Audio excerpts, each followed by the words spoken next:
ராமநாதபுரம் அரசு மருத்துவக் கல்லூரி மருத்துவமனை முன்பு போராட்டத்தில் ஈடுபட்டு வரும் மக்களால் பெரும் பரபரப்பு ஏற்பட்டுள்ளது. இது குறித்த கூடுதல் தகவலை செய்தியாளர் சேனை முத்தன் வழங்கிட கேட்கலாம். சேனை முத்தன் வழங்கும் இது பற்றிய முழு விவரங்களை பதிவு பண்ணுங்க.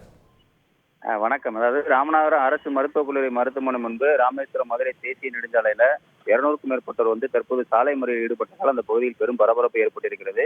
அதாவது ராமநாதபுரம் இந்திரா நகர் பகுதியைச் சேர்ந்தவர் முகமது முஸ்தபா. இவருக்கு ஒரு மனைவி 2 குழந்தைகள் உள்ள நிலையில கடந்த வாரம் இவர் எதிர் வீட்டில் இருக்கக்கூடிய சிலர் இவர் பணம் திருடியதாக பொய் குற்றச்சாட்டு கூறி இவரை குற்றம் சுமத்தியதால தொடர்ந்து மன உளைச்சலுக்கு ஆளாகி இருந்திருக்காரு.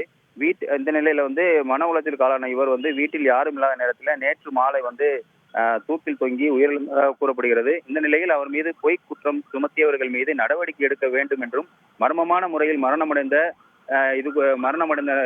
மரணமடைந்துள்ளார். இது குறித்து போலீசார் நடவடிக்கை எடுக்க தவறியதாக கூறி அவரது உறவினர்கள் உடலை வாங்க மறுத்து ராமநாதபுரம் அரசு மருத்துவக் கல்லூரி மருத்துவமனை முன்பு மதுரை ராமேஸ்வரம் தேசிய நெடுஞ்சாலையில் அமர்ந்து சாலை மறியலில் ஈடுபட்டனர். இதனால் அந்த பகுதியில் அரை மணி நேரத்திற்கு மேலாக பரபரப்பானது நிலவியது.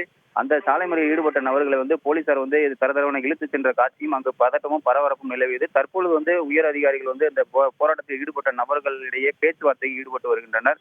இவரது மனைவி குவித்துக் கொண்டு சென்றதாலும் பணம் திருடியதாக தொடர்ந்து இவரை குற்றம் சுமத்தியதாலும் இவர் நேற்று தற்கொலை செய்து கொண்டுள்ளார். தற்கொலையில் மர்மம் இருப்பதாக கூறி தற்போது அந்த சாலை மறியலானது நடைபெற்று வருகிறது. தற்போது அதிகாரிகள் பேச்சுவார்த்தை ஈடுபட்டு வருகின்றனர். விவரங்களை வழங்கியதற்கு நன்றி சோனை முத்தன். செய்திகளை உடனுக்குடன் தெரிந்து கொள்ள உடனே சப்ஸ்கிரைப் பண்ணுங்க.